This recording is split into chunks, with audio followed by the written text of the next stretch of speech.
జరిగింది. బట్ దాంతో పాటు ఆయన ఆఫీస్లో చెక్ చేసింది ఇక్కడ మన మత్స్యకారులు బంగ్లాదేశ్లో దొరికిపోయారు అండ్ వాళ్ళని ఇంకా రిలీజ్ చేయలేదు. మొన్న కొందరు ఫిషర్మెన్ని రిలీజ్ చేశారు కానీ మన మత్స్యకారుని రిలీజ్ చేయలేదు. ఒకటి వాళ్ళు చెప్పిన ఫీడ్బ్యాక్ ఏంటంటే మన దగ్గర దొరికిన బంగ్లాదేశీ ఫిషర్మెన్ కొందరి మీద కేసులు ఉన్నాయి. ఆ కేసులు మనం తొందరగా డిస్పోజ్ చేస్తే లేకపోతే రిలీజ్ చేస్తే రెసిప్రోకల్గా వాళ్ళు కూడా చేస్తారని ఫీడ్బ్యాక్ ఇవ్వడం జరిగింది. సో అది కూడా వీళ్ళ take up.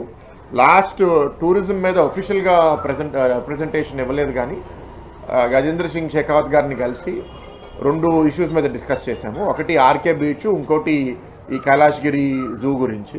Although they come under environment ministry, urban affairs ministry, tourism main agenda కాబట్టి మంత్రి గారిని కోరింది ఏంటంటే సార్ ఇక్కడ చాలా ఇన్వెస్ట్మెంట్స్ వస్తున్నాయి, ట్రాఫిక్ విపరీతంగా పెరిగిపోతుంది, మీరు కూడా మీడియా మిత్రులు చూస్తున్నారు. గత 2-3 వారాలుగా అసలు విశాఖపట్నంలో విపరీతమైన టూరిస్ట్ వచ్చారు. సో ఆర్కే బీచ్ ఒక గ్లోబల్ డెస్టినేషన్గా చేయాలి అంటే